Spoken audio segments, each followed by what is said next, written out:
Imagine a scenario of a family of 4 people and a dog. Dad is at work, one child is at their middle school, and another is at their elementary school, while mom is just getting to her car after picking up some paint at the hardware store. The dog is at home alone. Without warning, the big one hits.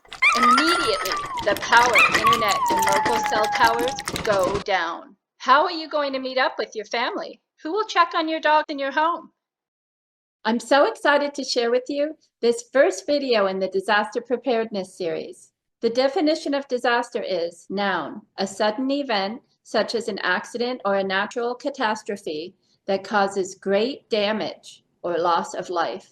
It's a scary thing to think about, I know, and I promise you, the best way to conquer that fear is to lean into it and prepare like your life depended on it, because it does. The more people who are really well prepared, the better we'll recover and get back to living our best lives. When you follow along with this preparedness series, you'll find yourself feeling more empowered and less worried about a possible disaster. So let's get started. Today, I'll show you how to organize your family's essential details so they're all in one place, ready when you need it most. We'll cover meeting locations, emergency contact, health information, insurance, plus signing up for local alerts. The first thing you want to plan is an emergency contact person from outside of your neighborhood and another one outside your whole area. This person can act as a central point of contact to help your household communicate the status of your well-being and reconnect.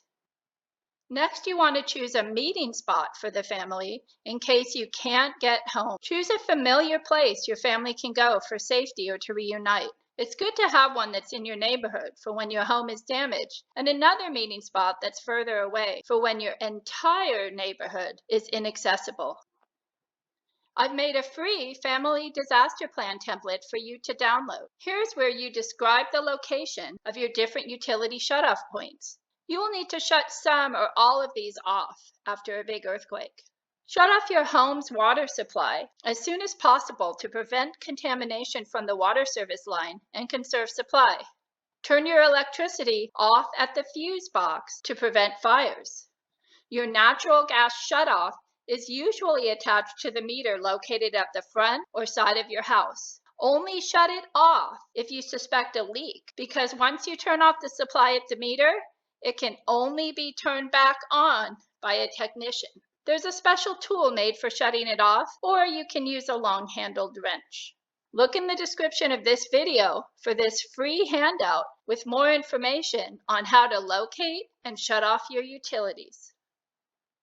If your home or vehicle is damaged, you're going to want to have your insurance information so you can start a claim. It's a great idea to print a copy of the policy to keep with this document for quick access. You know what? Before I move on, let's make this real. Set a deadline for completing your disaster plan and share it below. Let's hold each other accountable. For your minor children, keep the pickup authorization up to date with your school or daycare and ensure designated contacts are aware of their responsibilities. You may not be with all of your family members at the time disaster strikes. You'll want to reunify with them as soon as you can, or at least find out about their well-being if reunification isn't possible right away. Know the workplaces, schools, and likely shelter locations for each family member to facilitate reunification. In the event that one of your household members needs emergency care, having crucial health information written down can help. If they're alone and unresponsive, a trusted neighbor can pass vital information on to the responders. Having this information can mean the difference between life and death. You may not be with your pets at the time disaster strikes. See if a neighbor is willing to check in on them and care for them if you and your family are not able to get home for a while. Use the form to document essential details. Note the location where you keep everything needed to care for them. Set emergency contacts on all household phones. Install useful disaster preparedness apps such as FEMA, Smart 911, MyShake, and NOAA. I recommend you print out a list of emergency contacts for your area, including Red Cross, FEMA, animal control, police, fire, medical, and utility companies, and store that list with your family disaster plan. By organizing this information now, you'll have a solid plan in place to protect your family and respond effectively in a disaster.